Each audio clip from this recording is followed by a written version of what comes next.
네, 여러분 안녕하세요. 민법 연습 2일째 12주 수업 시작하도록 하겠습니다. 이번 주는 여러분들과 함께 그 저당권 부분에 대해서 살펴보도록 하겠습니다. 저당권에 관련된 내용들은 사례 문제에 종종 출제되기도 하는데요. 객관식 문제에는 뭐 이제 공동저당이라든지 근저당 관련해서는 자주 시험 문제에 출제가 되죠. 자, 저당권에 관련된 쟁점들이 어떤 것들이 있는지 한번 살펴보도록 하겠습니다. 자, 첫 번째 저당권자의 방해배제 청구권인데요.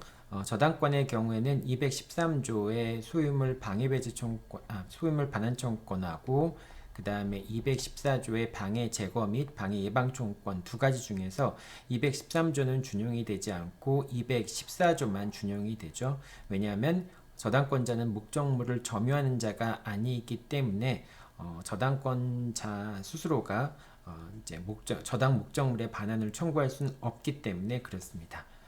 자, 일단 저당권에 설정된 토지에 건물이 신축되는 것은 나대지보다는 건물이 지어 있는 토지의 가치가 더 하락할 수밖에 없겠죠. 그렇기 때문에 건물이 신축되는 것 자체가 저당권을 침해하는 행위라고 볼 수 있고요. 이렇게 건물이 신축되는 경우에 저당권자는 공사 중지와 원상회복을 청구할 수 있게 됩니다. 그 다음에 이제 공당 저당권의 목적 동산이 공장 저당권이라고 하는 것은 그 안에 있는 여러 가지 동산과 토지와 건물들이 하나의 공장 재단을 형성해서 여기에 대해서 저당권을 설정해 주는 것을 공장 저당권이라고 얘기를 하겠죠. 여기 이제 공장도 이렇게 있고 그 안에 이제 여러 가지 기계들이 있는데 이 기계 중에 하나가 그 밖으로 반출된 경우에 이제 그런 경우에 이건 이제 공동저당권의 침해라고 얘기할 수가 있겠죠. 자, 이런 경우에는 원래 설치되어 있던 장소에 원상회복할 것을 청구할 수가 있습니다. 다시 원래 있던 장소에 돌려놓으라 라고 하는 것은 이것은 반환 청구권이 아닙니다. 왜냐하면 그 반환 청구권이라고 하는 건 자기한테 점유를 이제 회복시켜라, 즉 인도하라 라고 하는 것이기 때문에 지금 이 경우에는 이제 그 자신한테 반환 청구를 하는 게 아니라 원래 있던 장소에다 갖다 놓으라고 청구를 하는 겁니다. 그런 의미에서 이것은 저당 목적물에 대한 방해 제거 청구권, 방해 배제 청구권이라고 얘기할 수 있겠죠. 자, 그 다음에 이제 근저당권이 불법 말소된 경우, 뭐 저당권이 말소되거나 근저당권이 불법 말소된 경우에는 이제 누구한테 이제 등기 말소의 그러니까 말소 회복 등기를 청구할 수 있는가라고 하는 그런 부분이 문제가 되는데요. 일단은 그 말소 당시의 소유자에게 저당권의 말소 회복 등기를 청구할 수 있게 됩니다. 그리고 만약에 저당 목적물이 양도된 경우라면 저당 목적물이 양도된 경우라고 얘기한다면은 이제 양도된 경우에도 그 소유자가 아니라 말소 당시의 소유자를 상대로 말소 회복 등기를 청구해야 합니다. 그리고 현재 소유자에 대해서는 등기상 이해관계 있는 제3자로서 승낙을 받으면 되는 겁니다. 그러니까 뭐 경우에 따라서는 갑이 있고요. 저당권자와 소유자가 있는데 소유자가 있는 상태에서 갑이 이제 저당권을 갖고 있는데 이 저당권이 불법 말소된 상태에서 목적물의 소유권이 갑에서 병으로 넘어간 경우라고 한다면은 이 경우에 저당권의 말소 회복 등기를 청구하는 사람은 역시 저당권이 설정돼 있던 당시에 불법 말소된 당시의 소유자인 을을 상대로 저당권의 말소 회복 등기를 청구할 수 있고 병에 대해서는 이해관계 있는 제3자로서 말소 회복 등기에 대한 승낙을 받아야 되는 걸로 처리가 될 수가 있다라고 하는 겁니다. 그런데 만약에 이제 근저당권이 불법 말소되었지만 경락이 이루어진 경우, 지금 여기서는 이제 뭐 경락이 이루어지지 않은 경우에는 말소 회복 등기를 청구할 수 있지만은 그 근저당권이 불법 말소된 다음에 경락이 이루어지면, 그러니까 이제 경매 절차가 진행됐다라고 하는 것이죠. 경락이 이루어진 경우에는 저당권의 말소 회복 등기를 청구할 수 없게 됩니다. 그 이유는 저당권이라고 하는 권리가 원래 있었어도 경매 절차에서 경락이 된 순간, 즉 이제 경락이 되어서 매각 대금이 완납되는 시점에서 저당권들은 다 말소하게 되잖아요.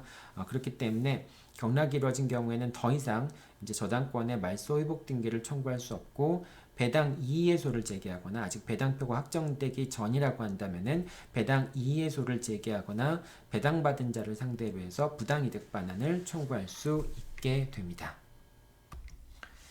자, 그리고 다음으로 이제 저당권이나 질권 같은 담보물권 같은 경우에는 물상 대위성이 있게 되죠. 그렇기 때문에 만약에 저당 목적물이 멸실되었다고 할지라도, 그래서 저당권이 소멸되었다고 할지라도 그 저당권 설정자가 저당 목적물이 소멸됨으로써, 그러니까 멸실됨으로써 얻은 것이 있는 경우에는 그에 대해서 물상 대위를 할 수 있게 됩니다.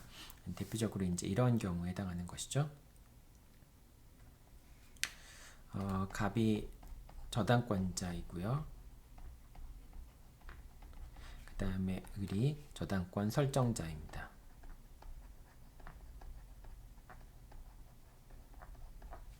X 부동산에 대해서 저당권이 설정이 됐는데, 그런데 이제 X라는 토지가 수용이 되면서, 이제 병이라는 수용 주체가 국가일 수도 있고요, 뭐 지방자치단체일 수도 있고 수용기관일 수도 있겠죠. 어쨌든 수용이 되면서 X 토지가 수용이 되면서 병은 을에게 수용 보상금을 지급하기로 합니다. 수용 보상금을 지급하기로 하는 경우에 저당권자는 더 이상 X 토지에 대해서 저당권을 행사할 수가 없게 되겠죠. 하지만은 저당권자는 이제 을이 병에 대해서 갖고 있던 수용 보상금 채권에 대해서 이 채권에 대해서 물상 대위를 할 수 있게 됩니다. 물상 대위를 할 수 있다라고 하는 것은 결국은 요 수용 보상금 채권에 대해서 갑이 압류한 다음에 전부 명령을 받거나 압류한 다음에 추심 명령을 받거나 또는 그 배당이 이루어지는 경우에는 배당 있는 방법으로 이런 방법으로 갑이 자신 채권의 만족을 얻게 됩니다. 그런데 이제 일반적인 채권의 강제 집행 절차하고 차이점이라고 한다면 배당이 이루어지는 경우에 전부 명령은 다 우선 만족을 얻는 거니까요. 추심이 이루어지는 경우라고 할지라도 이 경우에 뭐 이제 결과적으로는 추심이 이루어지게 되면 나중에 배당이 이루어지게 되는데요.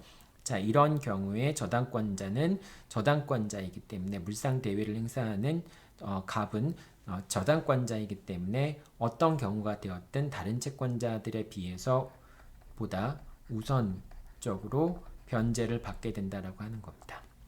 이게 이제 그 물상 대위의 기본적인 특징인 거고요. 자, 일단 이런 물상 대위를 하기 위해서는 수용 보상금 채권이 병에서 을로 지급되면 안 되겠죠. 지급이 돼버리게 되면 이제 일반 재산에 편입이 되기 때문에 더 이상 특정성이 유지가 되지 않아서 갑이 그에 대해서 이제 우선 변제권을 행사할 수 없게 되기 때문에 병은 을한테 수용 보상금을 지급하지 않은 경우에 이제 그런 경우에만 물상 대위를 할 수 있죠. 그래서 이제 그 물상 대위를 하기 위해서 수용 보상금 채권을 압류를 해야 되는데 그 압류라고 하는 것은 수용 보상금 채권이 지급되지 못함으로써 특정되도록 하기 위해서 압류가 있어야 되는 것이기 때문에 반드시 저당권자가 압류할 필요는 없고요.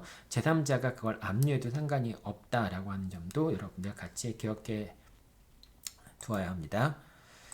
자, 여기까지가 이제 물상 대위에 관한 거고요. 이제 저당권과 용의권의 관계 중에서 이제 일괄 경매 청구권이라는 게 있죠. 일괄 경매 청구권이라고 하는 것은 제3자가 신축한 건물을 채무자가 사후적으로 취득한 경우에 만약에 이제 이제 저당권이 설정된 다음에 신축한 건물이 되겠죠.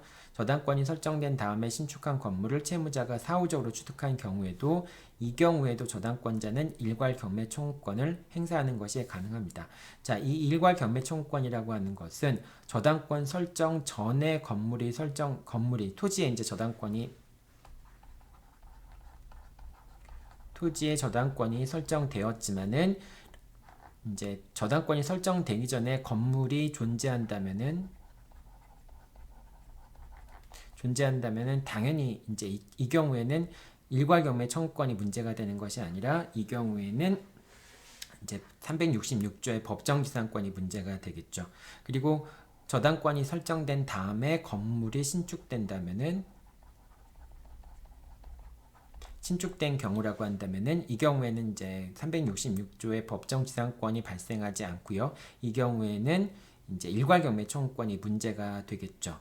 자, 그런데 이 건물을 신축했다라고 하는 것, 그러니까 이제 이제 토지 저당권이 설정된 당시에 토지 소유자가 건물을 신축한 경우뿐만 아니라 토지 소유자가 제3자한테 용익권을 설정해주고 그 용익권에 기초해서 건물을 신축한 다음에 그 건물의 소유권은 토지 소유자가 취득한 경우라고 할지라도 일괄 경매 청구권을 행사할 수 있다라고 하는 점을 여기서 설명하고 있습니다. 즉 그러니까 저당권 설정자, 토지 소유자가 자신이 신축한 건물에 대해서만 일괄 경매 청구권 행사할 수 있는 건 아니고요. 자신이 신축한 건물에 토지 소유자가 건물을 신축한 경우에만 일괄 경매 청구권을 행사할 수 있는 건 아니고요. 제3자가 신축한 건물을 토지 소유자가 저당권 설정자가 매수한 경우에도 그런 경우에도 일괄 경매 청구권을 행사할 수 있게 됩니다. 다만 이제 일괄 경매 청구권 행사하게 되면은 이제 한꺼번에 건물과 토지가 매각이 되지만은 토지에 대한 저당권자는 건물의 매각 대금으로부터 우선 변제를 받을 수는 없게 됩니다. 뭐 통설은 가능하다고 얘기하지만요. 자, 그 다음에 이제 저당권의 양도 부분인데요. 이제 저당권이 양도되었지만 이제 여기서는 저당권에 대한 말소 등기를 청구하는 그런 경우를 얘기하는 겁니다. 저당권이 양도되었지만 저당권이 무효인 경우, 이런 경우이죠. 이제 갑이 저당권자이고 그 다음에 을이 저당권 설정자. 저당권 설정자니까 소유자가 되겠죠. 자, 이렇게 돼 있는데 이 저당권자가 이 저당권을 병한테 양도했다. 그래서 이제 병이 저당권을 취득한 경우가 되겠죠. 그럼 이제 갑과 병 사이에는 저당권 이전의 부기등기가 있겠죠. 저당권 이전의 부기등기가 말소된 것이 이제 이루어지게 되겠죠. 자, 그런데 만약에 이 저당권이 갑 명의로 취득해 있던 이 저당권이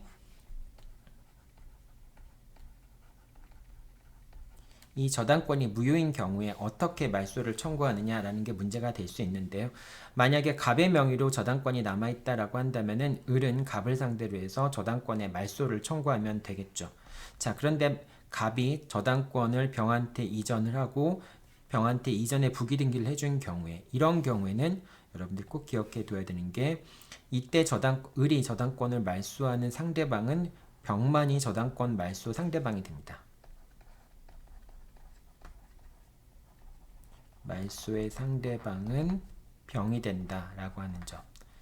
자, 그 다음에 말소 청구의 대상이 되는 등기는 무엇이냐면은 갑 명의의 저당권 설정 등기.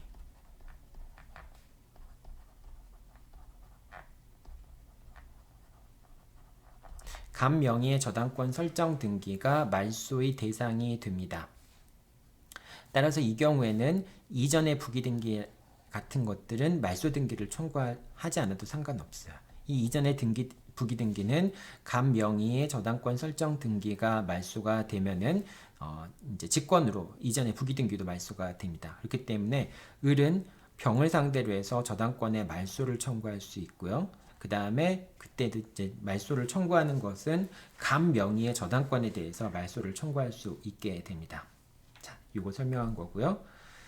자, 그 다음에 이제 첫 번째 경우에는 저당권이 이제 무효인 경우에 저당권이 양도됐지만 무효인 경우에 어떻게 저당권의 말소 등기를 청구하느냐라고 하는 것에 관련된 것이고요. 두 번째 내용은 저당권부 채권을 양도한 경우에 저당권의 이전에 부기등기가 맞춰지지 않은 경우를 얘기하는 겁니다.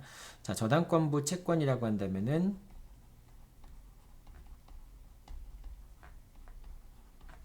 저당권부 채권을 양도할 때는 이 저당권도 양도하는 것이고 채권도 양도하는 것이기 때문에 두 가지 저당권 이전의 부기등기와 채권 양도 통지라는 요건을 다 갖추어져야지만 저당권부 채권이 이제 유효하게 제3자한테 대해서도 저당권부 채권의 양도를 주장할 수 있게 되겠죠. 자, 그런데 저당권부 채권을 양도하였지만 채권은 양도하였지만 저당권 이전의 부기등기가 맞춰지지 않은 경우, 자, 이런 경우에는 귀속이 일시적으로 달라진다고 하더라도, 즉 채권이 먼저 넘어가고 저당권이 여전히 그러니까 채권의 양도인한테 남아있는 경우라고 할지라도 일단 저당권은 유효하게 되고요. 다만 양도인 같은 경우에는 저당권이 양도인 명의로 남아있지만은 채권은 이미 양도된 상태에 있기 때문에 이런 경우에 양도인은 저당권으로부터 배당을 받을 수는 없게 됩니다. 왜냐하면 더 이상 채권자가 아니기 때문에 더 이상 배당을 받을 수 없게 되겠죠. 자, 반대의 경우도 생각해 볼 수 있겠죠. 저당권 이전에 부기등기는 있었지만은 아직 채권이 넘어가지 않은 경우도 있을 수 있겠죠.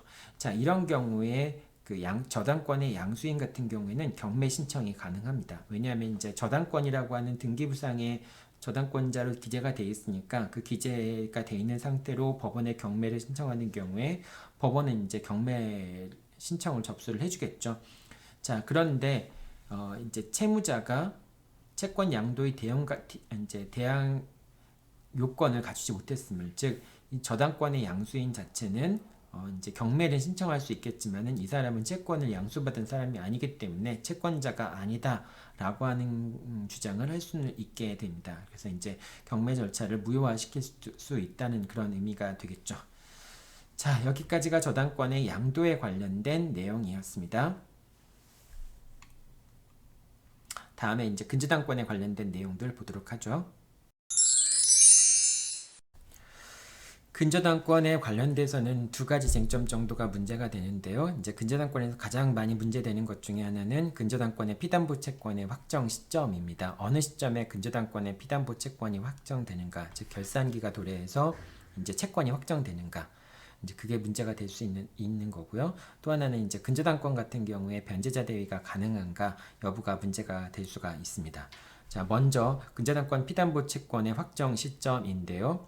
자, 두 가지 경우를 나누어 생각해야 됩니다. 근저당권자가 경매를 신청하는 경우가 있고 제3자가 경매를 신청하는 경우가 있는데요. 근저당권자가 경매를 신청하는 경우에는 경매를 신청하는 시점에 피담보 채권이 확정이 됩니다. 그런데 근저당권 이외의자가 경매를 신청하는 경우에는 그런 경우에는 바로 채권이 이제 경매 절차에 들어갔다고 해서 바로 피담보 채권이 확정되는 건 아니고요. 일단 피담보 채권이 계속 이제 확정이 되고 있지 않다가 어쩔 수 없이 확정돼야 되는 순간, 마지막 순간이 어느 시점이냐면은 매각대금이 완납된 시점이라고 얘기할 수 있습니다. 왜냐하면 매각대금이 완납된 시점을 기점으로 해서 소유자가 변동이 되죠. 원래 이제 그 소유자가 경락인한테로 원래 소유자가 갖고 있던 소유권이 매각대금 완납 시점을 기점으로 해서 이제 소유자로부터 경락인한테 권리가 넘어가죠. 이렇게 넘어가면서 그동안 설정돼 있던 저당권이라든지 이런 권리들이 말소되는 소멸하는 시점이 결국은 소멸하는 시점이 매각대금 완납 시점이 됩니다. 그러니까 매각대금 완납 시점 이후에는 더 이상 기존의 저당권이 존속할 수 없게 되는 것이죠.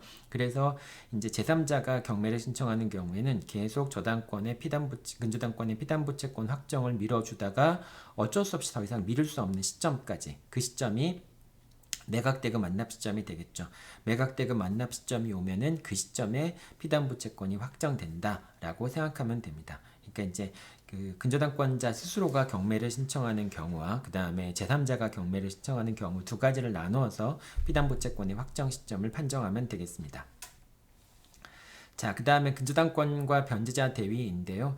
자, 원칙적으로 근저당권의 피담보 채권은 증감 변동하는 채권이기 때문에 근저당권이 존속하는 동안에는 제3자가 대위 변제를 했다고 해서 그 근저당권 자체가 대위 변제자에게 이전될 수는 없습니다. 왜냐하면 이 근저당권이라고 하는 것은 계속 증감 변동하기 때문에 그 중간에 일부의 채무가 소멸됐다고 해서 저당권 자체가 뭐 이제 실행되거나 그럴 수 없는 거잖아요. 이제 그렇기 때문에 저당권이 존속하는 동안 이제 피담보 채권이 확정되기 전에는 제3자가 변제를 했다 할지라도 이제 변제자 대위가 일어나지 않습니다. 그런데 만약에 확정이 된 상태라고 한다면은 그 최고액의 범위 내에서 먼저 근저당권자가 피담보 채권액을 다 변제를 받고 이제 우선 변제를 받고 남은 부분이 있다면은 그 남은 부분에 대해서 대위 변제자가 이제 채권자의 권리를 대위 행사할 수 있다라고 하는 겁니다. 근저당권 같은 경우에 특징 때문에 이런 설명이 이루어지는 것이죠. 자, 여기까지가 공동저당에 대한 이야기였고요. 내용들이었고, 다음은 이제 공동저당에 관련된 내용들을 보도록 하겠습니다. 공동저당에 관련된 내용들은 사례 문제에 종종 출제되기도 하는데요. 사례 문제보다는 객관식 문제에 그 공동저당에 관한 문제들이 많이 출제가 되죠. 특히 이제 그 채무자 소유의 부동산이 둘 다 이제 담보로 제공된 경우. 또 있을 수 있고요. 또 하나는 채무자 소유의 재산이고 하나는 물상보증인 소유의 재산이고 이런 경우들도 있을 수 있겠죠. 자, 일단 여러분들이 두 가지 경우를 나눠 봐야 되는데요. 채권의 담보를 목적으로 해서 X 토지와 Y 토지가 둘 다 공동 담보로 제공되어 있는 경우 이렇게 문제가 이렇게 시작되는 경우들이 있습니다. 처음부터 X는 채무자 소유이고 그 다음에 Y는 물상보증인 소유다 라고 나오는 경우들도 있을 수 있고요. 처음부터 X과 Y 자체의 소유자가 누군지 밝히지 않고 문제가 나오는 경우도 있습니다. 그래서 이제 지문 중에서 첫 번째, 둘 다 채무자 소유인 경우 또는 하나는 채무자 소유, 하나는 물상보증인 소유 이런 경우를 나누어서 질문하는 경우도 있고요. 문제 자체에서 설문 자체에서 X는 채무자 소유, Y는 물상보증인 소유 이렇게 이제 물어보는 경우도 있습니다. 여기서 이제 당연히 1순위 공동저당권 1순위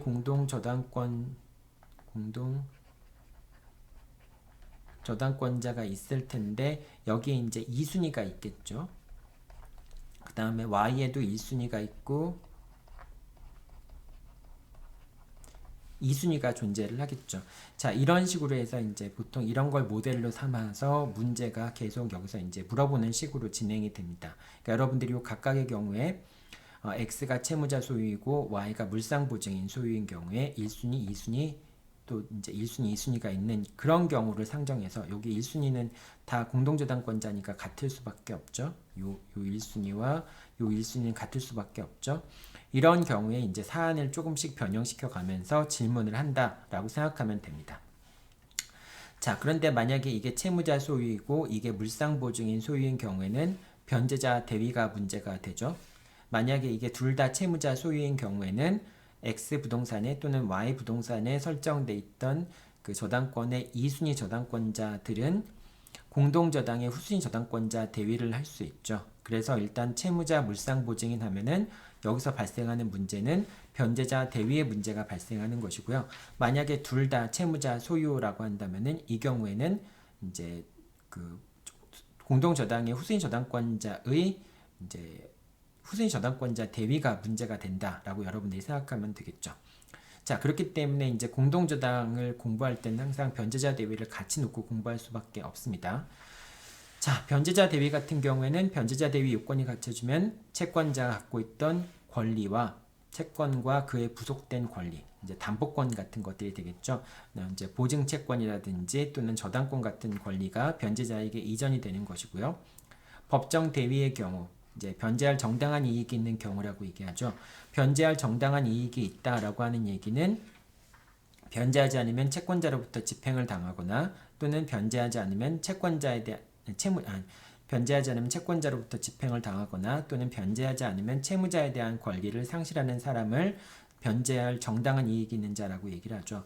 그 이해관계 있는 제3자라고 얘기할 때도 역시 마찬가지죠. 두 가지 요소를 얘기를 하죠.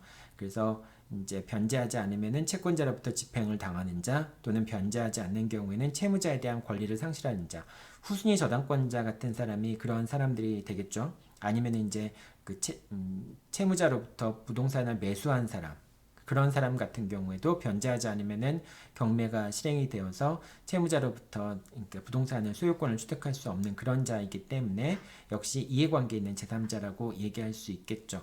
그래서 이해관계 있는 제3자 또는 변제할 정당한 이익이 있는 자 같은 경우에는 법정 대위를 하게 되죠. 법정 대위 같은 경우에는 뭐 등기나 그런 거 필요 없이 당연히 채권자의 권리가 이제 변제자한테 이전이 되고요. 임의 대위 같은 경우에는 채권 양도 요건을 갖추어서 채권자의 승낙을 얻어서 채권 양도의 요건, 대항 요건을 갖추어서 채권자를 대위하게 됩니다. 일부 대위의 경우에도 이제 채권자와 대위 변제자 사이는 공동 저당권자가 되거나 이렇게 되지만은 그래도 채권자가 더 우선하고 대위 변제자는 채권자가 다 배당을 받아간 다음에 남은 것에 대해서 우선 변제권을 가진다라고 하는 부분만 여러분들이 기억해 두면 되겠죠. 자, 그 다음에 이제 대위자 사이의 관계가 문제가 되는데요. 대위자 사이의 관계에 대해서는 1호부터 5호까지 규정을 하고 있습니다. 자, 1호 같은 경우에는 보증인 같은 경우에 이때 보증인으로만 돼 있지만은 제 5호에서 이제 물상 보증인도 다 포함하는 개념이라고 얘기할 수 있습니다. 보증인뿐만 아니라 물상 보증인이죠. 보증인과 물상 보증인은 채권자를 대위할 수 있는데 그 대위에 부기등기를 하지 아니하면 전세물이나 저당물의 권리를 취득한 제3자, 이 제3자라고 하는 것은 제3취득자를 얘기하는 거죠. 제3취득자라고 하는 것은 저당 목적물의 소유권이나 지역권이나 전세권을 취득한 사람을 제3자라고 얘기합니다. 소유권을 취득하였거나 그 다음에 지상권을 취득하였거나 또는 전세권을 취득한 사람, 이 사람을 제3취득자라고 얘기를 합니다. 자, 그러니까 보증인은 만약에 채권자에게 대위 변제를 했다면은 채권자가 갖고 있던 권리들을 다 취득을 하는데, 그런데 취득을 하기 전에 제3취득자가 있는 경우에는, 그러니까 제3취득자가 있는 경우라고 한다면은 그 제3취득자한테 대항하기 위해서는 대위의 부기등기를 먼저 해야지 된다라고 하는 게 제1호의 내용이고요. 제2호에서는 제3취득자 같은 경우에는 보증인을 대위하지 못한다라고 하는 거예요. 보증인에 대해서 채권자를 대위하지 못한다라고 하는 것이죠.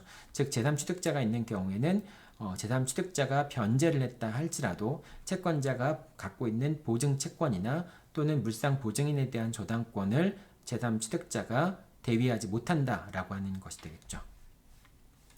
자, 제3취득자가 여러 명일 경우에는 그 채권의 그 재산 부동산의 가액에 비례해서 다른 제3취득자에 대해서 채권자를 대위할 수 있고요. 그러니까 제3취득자 사이에서는 서로 대위하는 것이 가능하게 되겠죠. 다만 이런 경우에 제3취득자가 여러 명이라고 한다면은 그 부동산의 가액에 비례해서 다른 가액에 비례해서 그만큼 나눠 가지고 다른 제3취득자를 대위할 수 있다라고 하는 겁니다.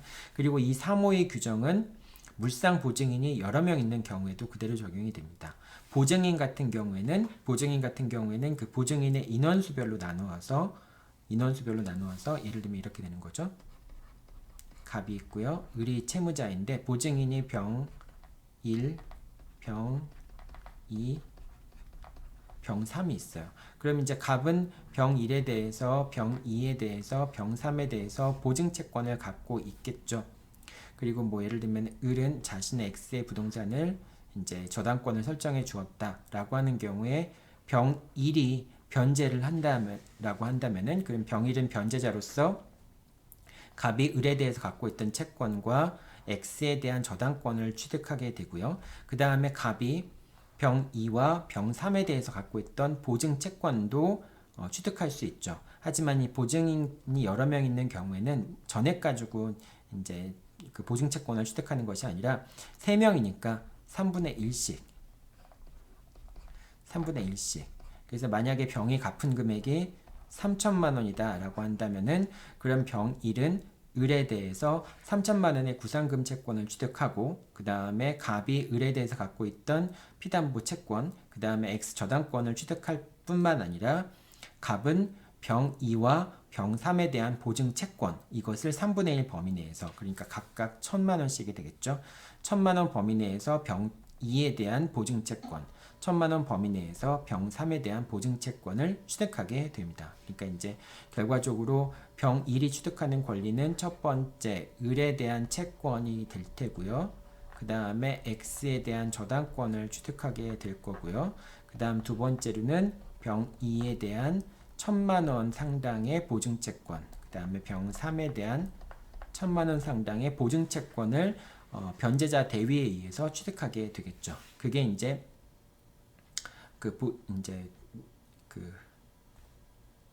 첫 번째 요거는 지금 물상 보증인이 여러 명 있는 경우하고 지금 5번 같은 경우에는 이제 보증인이 여러 명 있는 경우에는 이렇게 나누어서 이제 채권자를 대위한다라고 하는 것이죠.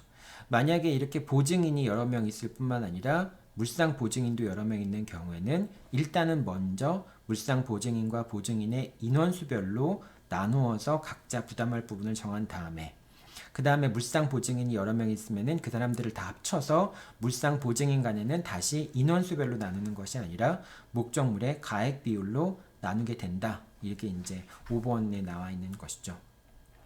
자, 근데 어떤 경우이든지 보증인이든지 물상 보증인이든지 변제자 대위를 통해서 채권자를 대위하는 경우에는 그런 경우에는 제3취득자한테 변제자 대위를 주장하기 위해서는 당연히 대위에 부기등기를 해야지만 되는 것이죠. 대위에 부기등기를 해야지만 제3자에 대해서 변제자 대위를 주장할 수 있게 됩니다. 다만 제3자라고 하는 건 제3취득자를 얘기하는 것이죠. 다만 이제 이 그 제3취득자 같은 후순위 저당권자 같은 경우에는 여러분들이 요거는 꼭 그냥 그 기계적으로 그냥 외워야 됩니다. 제3취득자라고 하는 것은 저당 목적물의 소유권이나 지상권이나 전세권을 취득한 자를 제3취득자라고 얘기한다 라고 여러분들이 생각하면 됩니다. 자, 그 다음에 후순위 저당권자 같은 경우에는 이런 경우에는 목적물의 소유권을 취득한 거나 지상권이나 전세권을 취득한 자에 해당하지 않습니다. 그렇기 때문에 후순위 저당권자 같은 경우에는 제3취득자가 아니기 때문에 두 가지 이제 차이가 있죠. 제3취득자하고 비교했을 때 제3취득자가 아니기 때문에 변제자 대위를 할 수 있습니다. 즉 보증인과 물상 보증인에 대해서도 변제자 대위를 할 수 있게 됩니다. 두 번째는 만약에 보증인이나 물상 보증인이 변제자 대위를 하는 경우에 원칙적으로 제3취득자에 대해서는 그 이전에 대위에 부기등기를 해야지만 제3취득자에 대해서는 변제자 대위를 주장할 수 있다라고 했잖아요. 그런데 후순위 저당권자는 이제 제3취득자가 아니기 때문에 별도로 대위에 부기등기를 하지 않더라도 후순위 저당권자에 대해서는 변제자 대위를 주장할 수 있다라고 하는 점 여러분들 이걸 꼭 기억해 두기 바랍니다. 이 내용들을 갖고 이제 변제자 대위에 관련된 기본 관련된 내용이고요. 이것들이 다 공동저당에서 그대로 나오는 건 아닙니다. 공동저당에서는 왜 이제 이 변제자 대위 문제가 나오는지 그것만 먼저 설명을 하고 뒤에 내용 보도록 할게요.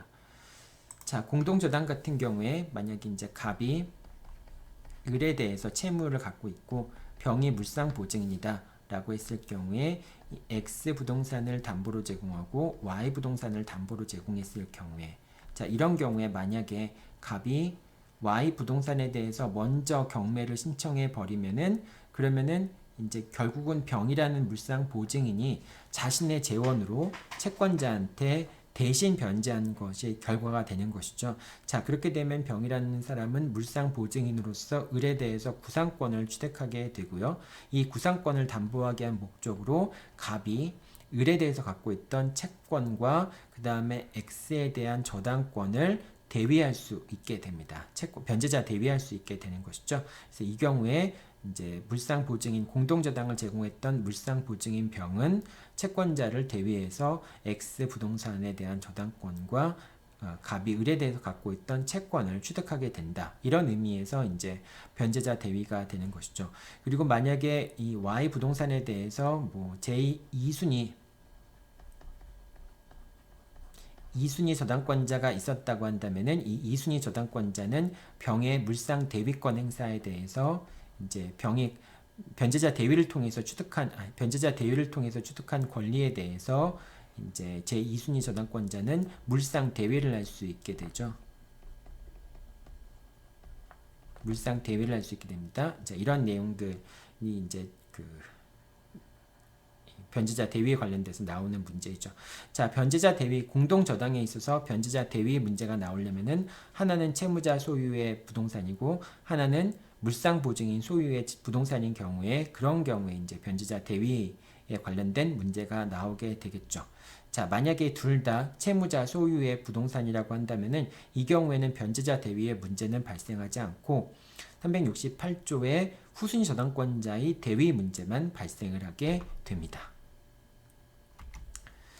자, 변제자 대위에 관한 내용들을 머릿속에 집어넣어 놓고 하나씩 이제 공동저당에 관련된 내용들을 살펴보도록 하죠.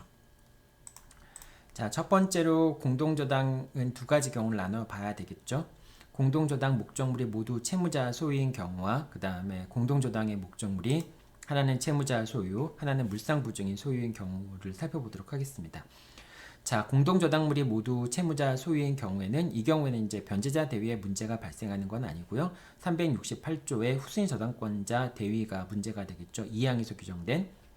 자, 첫 번째, 동시배당의 경우입니다. 동시배당의 경우에는 목적물의 경매 대가에 비례해서 배당이 되게 됩니다. 그러니까 이제 두 채무, 그러니까 갑이 저당권자이고 그다음에 을이 채무자인데 X와 Y 이 두 재산이 모두 이제 공동담보로 제공된 경우, 만약에 X와 Y에 대해서 동시에 경매가 신청되는 경우에는 그 매각 대금에 따라서 비율에 따라 가지고 채권자는 우선 배당을 받아가게 됩니다. 두 가지 뭐 예를 들면 채무액이 1억이었는데요. 채무액이 1억이었는데 X와 Y의 부동산의 가치가 동일하다라고 한다면은 갑은 X로부터 5천만 원을 배당을 받고 Y로부터도 5천만 원을 배당을 받게 되겠죠. 만약에 이시배당의 경우라고 한다면은 먼저 저당권이 실행된 그런 부동산에서 갑은 일단은 1억 전액을 우선 변제를 받게 되죠. 자, 1억 전액을 우선 변제 받게 되면은 X 부동산에 설정돼 있던 후순위 저당권자들이 더 불리하게 되겠죠. 왜냐하면 후순위 저당권자들이 먼저 그러니까 동시에 배당되었다면은 이제 매각 대금에 비례해서 이제 매각 경매 대가에 비례해서 이제 채권자가 배당을 받아가기 때문에 그만큼 후순위 저당권자들한테 남는 몫이 커지게 되겠지만은 만약에 X에 대해서 먼저 저당권이 실행된다면은 후순위 저당권자들한테 남는 몫이 더 줄어들 거 아닙니까? 자, 그래서 이런 경우에는 후순위 저당권자가 368조 2항에 따라서 채권자를 대위할 수 있게 됩니다. 자, 그러니까 이제 여기서는 후순위 저당권자 X 부동산의 갑이 1순위 저당권자이고 병이 2순위 저당권자라고 얘기한다면은 병은 이제 변제자 대위와 마찬가지로 갑이 다른 공동 저당권의 목적이 된 다른 부동산에 대해서 갖고 있던 저당권을 병이 취득하게 됩니다. 자, 그러니까 이제 동시에 배당되었다면 받을 수 있는 범위 내에서 병이 갑이 Y에 대해서 갖고 있던 저당권을 대위하게 된다라고 하는 것이죠. 자, 그래서 후순위 저당권자 대위에 문제가 발생한다라고 하는 것이고요. 자, 이런 것이기 때문에 만약에 이제 여러분들 3번의 경우에도 객관식 시험 문제 종종 출제가 되죠. 자, 아직 이제 배당이 이루어지지 않은 거예요. 아직 배당이 이루어지지 않았는데 갑이 을에 대해서 갖고 있고 X와 Y에 대해서 이제 갖고 있다라고 했을 때 1억 원 이렇게 되죠. 자, 그러면은 이제 여기서는 아까도 갑이 1순위, 그 다음에 병이 2순위라고 얘기를 했었죠. 자, 이런 상황에서 만약에 아직 이제 그 저당권을 실행하고 있지 않은 상황에서 갑이 을에 대한 저당권을 말소했다면은 저당권을 말소시켜 주었다면은 그러면 어떻게 됩니까? 누가 억울할 수 있겠죠? 만약에 Y에 대한 저당권을 말소시키게 된다면은 갑은 X로부터 전액 배당을 받게 되겠죠. 자, 그러면은 이제 동시에 배당이 이루어졌다면은 뭐 당연히 을이 더 받을 수 있는 몫이 커지고요. 만약에 X에 먼저 배당이 이루어졌다라고 한다면은 그렇다고 할지라도 병은 그 이제 동시에 배당이 안 이루어지고 이시 배당이 이루어졌기 때문에 배당받지 못한 몫이 있다면은 갑을 대위해서 갑이 Y에 대해서 갖고 있던 저당권을 동시에 배당되었다면 받을 수 있는 범위 내에서 Y에 대한 저당권을 대위하게 되잖아요. 그런데 갑이 X를 포기해 버리고 나면은 나중에 병이 대위할 대상이 없어지게 되잖아요. 따라서 이런 경우라고 한다면은 만약에 갑이 Y에 대한 저당권을 이제 말소한 경우라고 한다면은 갑과 병 사이에 이제 배당에 관련돼서 X 부동산에 대해서 배당이 이루어질 때 갑은 동시에 배당이 이루어지는 것만큼만을 배당받아갈 수 있고요. 그 나머지는 이제 후순위 저당권자들이 배당을 받아갈 수 있게 됩니다. 왜냐하면 Y에 대한 저당권을 포기한 상태에서 갑이 X에서 전액을 배당받아 갖게 되면은 결국은 후순위 저당권자들은 배당 몫이 줄어드는데 또 더군다나 368조 2항에 따라서 채권자를 대위할 수도 없게 되잖아요. 그래서 불이익하게 되기 때문에 갑이 다른 공동 저당물에 저작물에 대한 저당권을 포기한 경우라고 한다면은 동시에 배당되었으면 받을 수 있을 만큼만 X로부터 받게 된다라는 것으로 기억해 두면 되겠습니다. 자, 동일한 금액에 동시에 이제 그 배당이 이루어지는 금액에 대해서만 이제 할 수 있고요.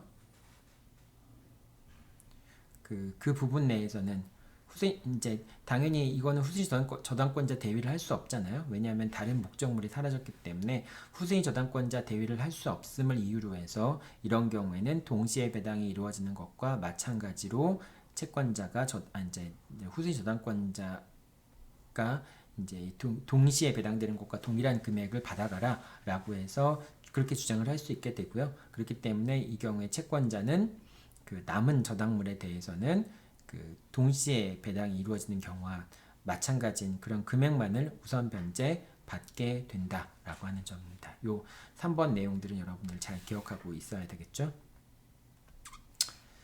자, 그 다음에 이제 공동저당 목적물이 채무자 소유인 경우와 물상 보증인 소유인 경우입니다. 자, 그러니까 갑이 을에 대해서 채무를 갖고 있는데 이 X라고 하는 것은 을의 소유이고요. 그 다음에 Y라고 하는 것은 물상 보증인 병의 소유인 경우가 되겠죠. 자, 이 경우에도 마찬가지로 이순위들이 있을 수 있겠죠. 이순위가 있을 수 있겠죠. 자, 이런 경우에 이제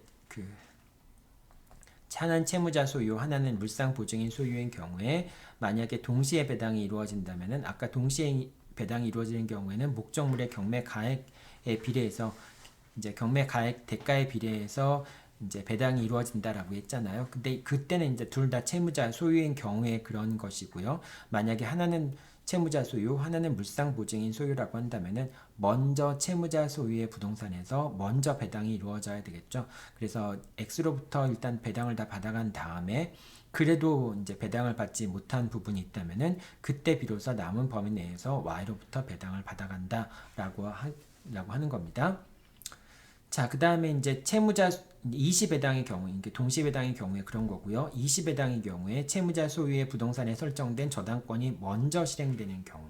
만약에 이제 이시배당에서 갑이 X에 대해서 먼저 저당권을 실행한 경우라고 한다면은 그런 경우라면은 X가 이제 갑이 X 부동산으로부터 이제 우선 변제를 받겠죠. 자, 그렇게 되면은 결과적으로 이순위 저당권자가 불리하게 되는 게 아니냐라고 생각할 수 있는데 하나는 물상 보증인, 하나는 채무자 소유인 경우에는 동시에 배당되더라도 어차피 채무자 소유의 부동산으로부터 먼저 변제가 이루어지기 때문에 이제 저당권자가 채무자 소유 부동산을 먼저 경매에 신청했다고 해서 이순위 저당권자가 더 불리해지거나 그런 상황이 아닙니다. 그렇기 때문에 채무자 소유의 부동산에 대해서 먼저 경매를 신청하는 경우에는 그냥 그 상태로 배당이 이루어지게 되고요. 이순위 저당권자는 대위 같은 걸 할 수가 없게 됩니다. 자, 마찬가지로 이제 갑이 Y에 대해서 먼저 경매를 신청한 경우에는 이 경우에도 이 경우에는 이제 공동저당의 대위 같은 문제는 발생하지 않고요. 이 경우에는 이제 갑이 Y에 대해서 경매를 신청함으로써 여기서 이제 채권자가 배당을 받아가게 되면은 결국은 물상 보증인이 자신의 그 재산을 통해서 채무자의 채무를 대신 변제한 것이 되기 때문에 이 물상 보증인은 이제 채무자에 대해서 보증, 이제 구상금 채권을 갖게 되고요. 그 다음에 그 구상금 채권을 담보하기 위한 목적으로 갑이 갖고 있던 권리, X에 대한 저당권, 을에 대한 채권, 이런 권리들을 이제 병이 대위 취득하게 됩니다. 대위를 할 수 있게 됩니다. 자, 그리고 이 경우에 이제 이 Y라는 부동산이 경매에 넘어가서 사라졌으니까 이순위 저당권자는 더 이상 저당권을 갖고 있을 수가 없게 되겠죠. 자, 그런 경우에 이순위 저당권자는 병이 이제 변제자 대위에 의해서 을한테 취득한 것에 대해서 이거에 대해서 물상 대위를 할 수 있게 됩니다. 물상 대위를 할 수 있게 됩니다. 그래서 이제 물상 보증인 소유의 부동산에 설정된 저당권이 먼저 실행이 되면은 이제 물상 보증인은 채권자를 대위하게 되고요. 그 다음에 후순위 저당권자는 물상 보증인이 이제 그 변제자 대위에서 취득한 권리에 대해서 다시 물상 대위를 하게 된다라고 하는 거를 여러분들이 기억해 두면 되겠죠. 자, 이제 두 가지 경우를 나눠서 살펴봤습니다. 공동저당의 경우에 채무자 소유인 경우 모두 다, 그 다음에 공동저당의 경우에 하나는 채무자 소유이고 다른 하나는 물상보증인 소유의 경우에 어떻게 법률관계가 전개가 되는지 그런 내용들을 살펴보았습니다. 여러분들이 이거는 한번 여러분들 스스로가 그 금액 같은 거를 한번 계산해 볼 필요가 있습니다. 이게 변호사 시험, 선택형 시험에서도 이렇게 이제 금액을 나누는 그런 문제들이 종종 출제가 되죠. 그래서 여러분들이 한번 직접 그림을 그려가면서 해봐야지만 나중에 이제 문제가 나오면 헷갈리지 않겠죠. 자, 이렇게 되고요. 이제 다음으로 그 공동저당에 있어서 이제 채무자 소유인 경우, 변제자 대위를 하는 경우와 그 다음에 368조 2항의 공동저당에 있어서 후순위 저당권자 대위 사이에는 어떤 차이가 있는지 한번 살펴보도록 하겠습니다. 자, 다음으로 이제 변제자 대위와 공동저당 후순위 저당권자 대위를 비교를 한번 해볼 텐데요. 그림을 좀 이렇게 그려보죠. 갑이 을에 대해서 이제 채권을 갖고 있는데 X 부동산과 Y 부동산 모두 다 을의 소유로서 이제 공동저당이 설정되어 있는 것이고요. 그 다음에 을에게 X, Y가 제공되었는데 이 Y는 병의 소유였다라고 한번 생각해 보죠. 그리고 이제 이 Y에는 당연히 갑이 1순위 저당권자로 기재가 되어 있겠지만은 여기도 갑이 둘 다 2순위 저당권자로 기재가 되어 있지만은 여기에는 이제 그 정이라고 하는 2순위 저당권자가 있었다라고 한번 생각을 해보죠. 자, 이런 경우에 만약에 갑이 이제 Y 부동산에 대해서 이제 먼저 경매를 신청하게 되면은 그러면은 정은 후순위 저당권자인 정은 이제 갑이 갖고 있던 X 부동산에 대한 저당권을 자기가 동시에 배당이 되었다면 받을 수 있는 범위 내에서 채권자를 대위를 하게 되죠. 자, 이렇게 이제 이 경우에 368조의 후순위 저당권자의 대위 문제가 발생을 하는 것이고요. 자, 이 경우에 이제 갑이 만약에 Y 부동산에 대해서 먼저 경매를 신청을 했다면은 그러면 이제 물상 보증인이 자신의 재산으로 채무자의 채무를 대신 변제한 것이 되니까 이 경우에는 병이 을에 대해서 구상권을 취득하면서 병이 X에 대해서 갖고 있던 권리에 대해서 변제자 대위를 할 수 있죠. 대위를 할 수 있죠. 자, 그러니까 여러분들이 보기에 자, 이 갑이 X에 대해서 갖고 있던 저당권을 취득하는 주체가 후순위 저당권자 대위 같은 경우에는 후순위 저당권자가 채권자가 갖고 있던 저당권을 대위 취득하게 되는 것이고요.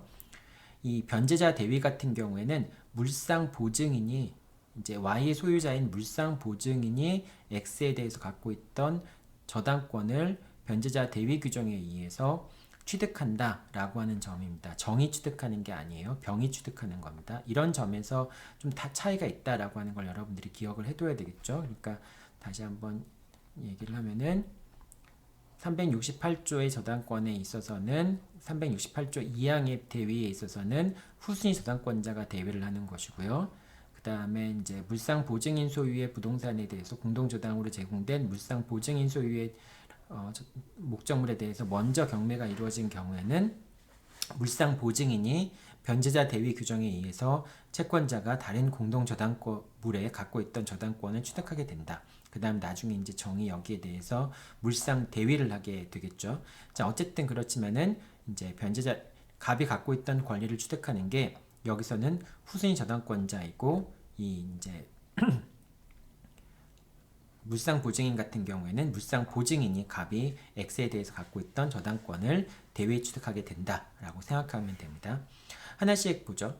자, 공통점이라고 한다면 등기 없이도 저당권을 취득한다라고 하는 점입니다. 즉 정이든 병이든 등기 없이 X에 대한 저당권을 취득한다라고 하는 점에서 차이가 없습니다. 변제자 대위의 경우에는 채권자를 대위하는 것이고요. 이제 채권자의 저당권과 피담보 채권 등을 취득하게 됩니다. 그런데 이제 공동저당에서 후순위 저당권자 대위 같은 경우에는 채권자의 저당권을 취득하는데요. 모든 권리를 취득하는 게 아니라 갑이 X에 대해서 갖고 있던 저당권만을 취득하게 돼요. 근데 이 병 같은 경우에는 갑이 X에 대해서 갖고 있던 저당권뿐만 아니라 갑이 을에 대해서 갖고 있던 피담보 채권도 비록 변제가 되었지만은 소멸하지 않고 그대로 이제 병한테 귀속이 됩니다. 그런 의미에서 공동저당의 후순위 저당권자 같은 경우에는 채권자가 다른 공동저당 목적물에 대해서 갖고 있던 저당권만을 취득하게 되는데, 변제자 대위 같은 경우에는 채권자가 갖고 있던 모든 권리를 대위 취득하게 된다. 이제 변제자 대위에서 취득하게 된다라고 하는 점에서 차이가 있는 것이죠. 자, 그 다음에 이제 두 번째는 어쨌든 이제 공통점은 갑이 다른 공동저당권의 저당물에 대해서 갖고 있던 저당권을 취득한다라고 하는 점에서는 이제 공통점이라고 볼 수 있겠죠. 다만 이제 변제자 대위 같은 경우에는 더 많은 권리를 취득한다라고 하는 점에서 차이가 있다라고 볼 수 있고요.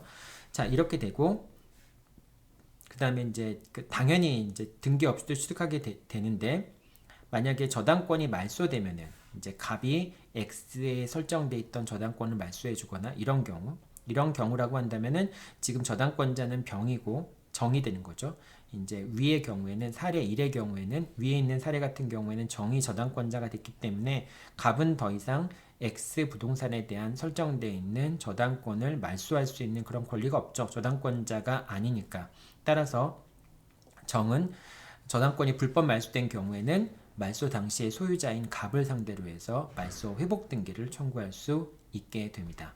자, 이 경우도 마찬가지로 병이 이제 X에 대한 저당권을 취득했는데 갑이 이걸 불법적으로 말소하게 되면은 병은 을을 상대로 해서 이제 그 말소 당시의 소유자인 을을 상대로 해서 X 부동산에 설정돼 있던 저당권이 불법적으로 말소됐다라고 하는 걸 주장하면서 말소 회복 등기를 청구할 수 있게 됩니다. 이건 이제 마찬가지입니다. 자, 이렇게 되고요. 이제 이 경우에 만약에 이제 병이 X에 대해서 말소 회복 등기, 이제 을을 상대로 해서 말소 회복 등기를 청구할 수 있을 때, 이 후순위 저당권자 같은 경우에는 병이 을에 대해서 말소 회복 등기를 청구할 수 있는 것을 채권자 대위권을 행사해서, 정이라고 하는 사람은 병의 채권자이니까 정이 병에 대해서 갖고 있던 채권을 피담보 채권으로 해서 병이 을에 대해서 갖고 있던 말소 회복 등기 청구권을 피대위 권리로 해서 채권자 대위권을 행사할 수도 있겠죠. 자, 위에 거와 아래 거 잘 비교해 가면서 여러분들이 봐야 됩니다. 자, 그 다음에 이제 만약에 이 X라는 부동산이 제3취득자한테 넘어간 경우를 생각해 볼 수 있겠죠. 자, 이 그러니까 이제 변제자 대위의 경우에는 이제 물상 보증인이 채무자 소유의 부동산에 대해서 대위를 하기 위해서, 이제 변제자 대위를 하기 위해서는 제3취득자가 취득하기 전에 대위에 부기등기를 해야 되잖아요. 그래서 변제자 대위 같은 경우에는 만약에 X에 대해서 대위에 부기등기를 하지 않으면은 이 X가 제3취득자한테 넘어갔을 때 제3취득자에 대해서 변제자 대위를 주장할 수 없게 되겠죠. 자, 근데 그 공동저당의 경우는 어떠냐? 정이라는 사람이 후순위 저당권자로서 대위를 하기 전에 이 X라는 물건이 제3자한테 이전되면 어떻게 되느냐? 여기에 대해서는 판례는 없어요. 근데 판례는 없지만은 이런 판례는 있어요. 만약에 이 갑이 X에 대한 저당권을 말소한 상태에서 제3자가 X에 대한 소유권을 취득했다면은, 이런 경우라면은 정은 제3자에 대해서 368조 2항에 따른 후순위 저당권자의 대위를 주장할 수 없다라고 하는 그런 판결은 있습니다. 그래서 여러분들 8번 이제 그 판결인데요. 그런 판결은 있고요. 아마도 이제 이 저당권이 말소되지 않은 상황에서 제3자한테 넘어갔다라고 한다면은, 이 경우에는 대위에 부기등기를 하지 않더라도 제3자한테 주장할 수 있다라고 봐야 될 것 같습니다. 왜냐하면 공동저당이라는 것 자체가 등기부에 공동저당이라고 등기가 되거든요. 그럼 공동저당이라는 등기가 되면은 당연히 후순위 저당권자가 대위할 수도 있다라고 하는 점이 충분히 공시된 것으로 볼 수 있기 때문에, 그 경우에는 만약에 X에 대한 설정되어 있는 저당권이 말소되지 않은 상태에서 제3자한테 이전이 되었다고 한다면은 368조 2항에 따른 후순위 저당권자 대위를 주장할 수 있다라고 봐야 될 것 같습니다. 자, 근데 어쨌든 이제 이 변제자 대위의 경우에도 제3취득자를 보호하기 위해서 대위에 부기등기를 한 경우에만 제3취득자에게 변제자 대위를 주장할 수 있다라고 이제 설명을 했잖아요. 마찬가지로 이 경우에도 제3취득자를 보호할 경우가 있기 때문에 이제 그런 경우에는 제담 취득자한테 368조 2항에 따른 이제 후수인 저당권자 대위를 주장할 수 없는데, 그 경우가 어떤 경우냐면은 X에 대한 저당권이 뭐 말소가 되고 불법적으로 말소가 된 거겠죠. 말소가 된 상태에서 제3자가 등기 이제 저당권이 없다는 것을 믿은 상태에서 이 X 부동산을 취득한 경우, 이런 경우라고 한다면은 368조 2항의 후수인 저당권자 대위를 제3 취득자에게 주장할 수 없다, 이렇게 봐야 될 것 같습니다. 이 부분은 여러분들 조금 어려운 부분인데요. 이건 시험 문제에 나오는 건 아닌 것 같아요. 여기까지는 좀 시험 문제가 출제되지 않는 것 같긴 하지만은, 어쨌거나 변제자 대위 같은 경우에는 제3 취득자한테 변제자 대위를 주장하기 위해서는 대위의 부기등기를 해야 된다라고 하는 것은 여러분들이 당연히 알고 있어야 되죠. 그리고 공동저당의 경우에도 후수인 저당권자의 대위에 문제가 발생한 경우에도 제3 취득자를 보호할 것인가, 후수인 저당권자를 보호할 것인가라는 문제가 변제자 대위의 경우와 마찬가지로 발생할 수밖에 없는데, 이 경우에는 이제 등기가 이제 후수인 저당권자가 대위할 수 있는 저당권이 말소된 상태에서 제3 취득자한테 그 대위의 대상이 되는 그런 부동산이 소유권이 이전됐다면은, 그런 경우에는 제3 취득자한테 368조 2항에 따른 후순위 저당권자 대위를 주장할 수 없다, 이렇게 이해를 하면 될 것 같습니다. 자, 여기까지 설명을 하고요. 자, 그 다음에 이제 공동저당과 후순위 저당, 공동저당과 사행위 부분 살펴보도록 하겠습니다. 자, 공동저당의 경우에, 이제 공동저당 같은 경우에 만약에 이제 갑이 을이 있고 X 부동산, Y 부동산 이렇게 있죠. 자, 이런 경우에 이 X 부동산이, 요 X 부동산을 을이 이제 채권자고요. 그 다음에 을이 채무자인 상태에서 이 X 부동산을 병한테 양도한 경우라고 한번 생각해 보죠. 자, 이렇게 됐을 때 이제 이 X를 병한테 매도한 것이 요 매매 계약을 통해서 을이 병한테 X를 매도한 것이 사행위가 되느냐 안 되느냐라고 하는 걸 판단을 할 때, 당연히 X라는 부동산이 일반 채권자들에게 제공되어 있는 책임 재산이라고 한다면은, 이제 공동담보라고 한다면은 X 부동산을 병한테 매도한 것은 사행위가 될 수 있겠죠. 물론 매매대금 받지만은 결과적으로 강제 집행할 수 있는 책임 재산을 줄인다, 책임 재산이 줄어든다라고 하는 관점에서 당연히 사행위가 해당될 텐데, 그런데 만약에 이제 이 X 부동산의 저당권이 설정돼 있다면은, 이 저당권이 설정되어 있는 피담보 채권의 범위 내에서는 X 부동산이라고 하는 것은 일반 채권자들의 공동담보로 제공되어 있는 것으로 볼 수 없고, 저당권자라고 하는 채권자한테 우선 변제권이 확보되어 있는 재산이라고 볼 수 있겠죠. 그래서 그만큼은 X 부동산의 가치에서 덜어내고 책임재산에 해당하는지 여부를 판단을 해야 되겠죠. 따라서 만약에 X 부동산의 가치가 1억이었는데, 그럼 이제 책임재산으로서 1억의 가치가 있게 되는 것이죠. 자, 그런데 만약에 저당권의 피담보 채권액이 1억이에요. 자, 그러면은 이 1억이라는 물건의 가치는 모두 다 저당권자의 우선 변제권에 종속되어 있는 그런 우선 변제권을 위한 책임 재산이라고 볼 수 있으니까, 이 X라는 부동산 자체는 일반 채권자들을 위해서, 채권을 위해서 공동담보로 제공되어 있는 책임 재산이라고 볼 수가 없겠죠. 따라서 이런 X를 병한테 매도하더라도 사행위가 성립하지 않게 되겠죠. 자, 그런데 만약에 모인 저당권의 피담보 채권이 5천만 원이다 라고 한다면은, 이 경우에는 5천만 원은 저당권자를 위한 우선 변제권이 확보되어 있는 그런 책임재산이 되지만은, 나머지 5천만 원은 일반 채권자들을 위한 공동담보로 제공되어 있는 책임재산이라고 볼 수 있으니까, 그런 경우에는 X를 병한테 파는 것이 사행위에 해당한다라고 볼 수 있겠죠. 자, 그런데 이 X 부동산만이 아니라 이 Y 부동산 같은 경우에도 공동담보로 제공되어 있는 그런 경우라고 볼 수 있겠죠. 만약에 Y 부동산도 공동담보로 제공되어 있는데, 이 첫 번째 Y가 역시 채무자 소유인 경우가 있을 수 있고요. 그 다음 두 번째 Y가 물상 보증인 소유인 경우가 있을 수 있겠죠. 이 두 가지 경우를 나눠볼 수 있겠죠. 자, 첫 번째 Y가 채무자 소유인 경우라고 한다면은 이 경우에는 이제 X 부동산과 Y 부동산 결과적으로 동시에 배당이 이루어지게 된다면은 목적물의 가액에 비례해서 채권자가 배당을 받아갈 수 있게 되겠죠. 따라서 이런 경우에 X 부동산과 Y 부동산에서 우선 변제권이 확보되어 있는 부분을 빼고 일반 채권자들을 위한 공동담보로 제공되어 있는 책임재산을 판단할 때는 X와 Y의 이제 목적물의 가치, 가액에 비례해서 그 피담보 채권액을 공제를 하게 됩니다. 뭐 예를 들면은 갑이 을에 대해서 1억이라는 채권을 갖고 있는데, 그런데 만약에 이제 이 X의 가액과 Y의 가액이 동일하다라고 한다면은, 그러면 이제 갑은 동시에 배당이 된다면은 5천만 원씩을 배당받을 수 있을 것 아니에요.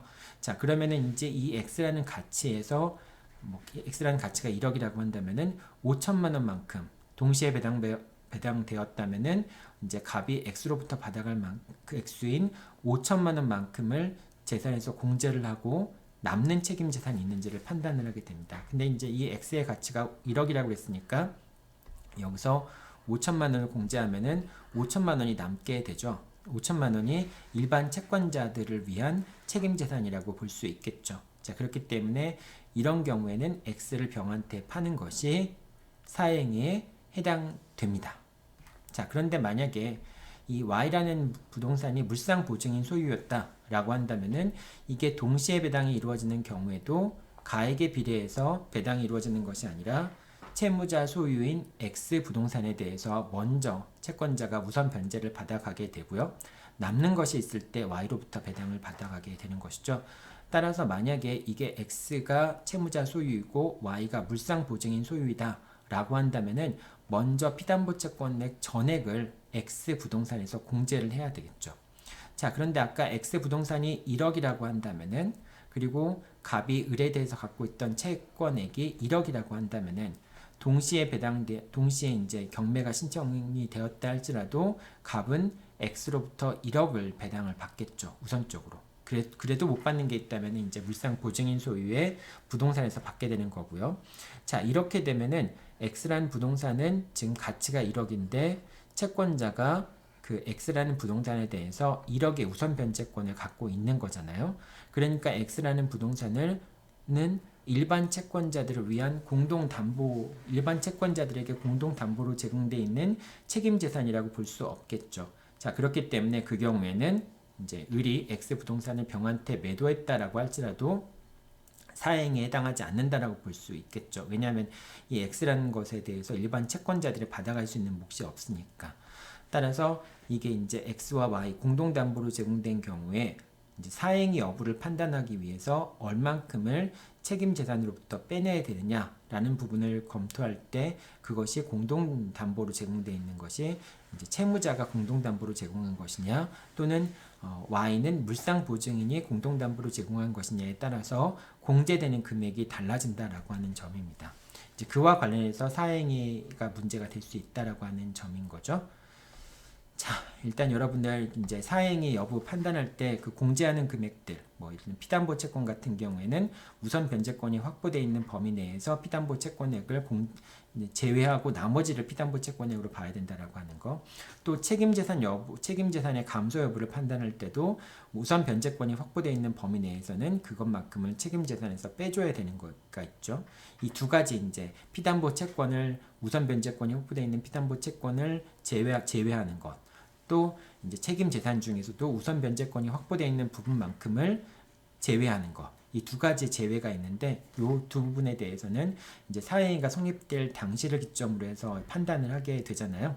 그래서 이 부분에 대한 것도 여러분들 이제 계약법 2에서 사행위 취소 부분을 공부할 테니까 이제 계약법 2가 아니죠. 계약법 2에서 이제 여러분들이 사행위 취소를 공부했었고 이제 2학기 때 가면 여러분들이 이제 그 채권법에서 사행위 부분을 살펴볼 텐데요. 그 사행위 부분을 살펴볼 때 이 공동저당의 경우와 같이 연결시켜서 여러분들이 공부를 해봐야 되겠죠.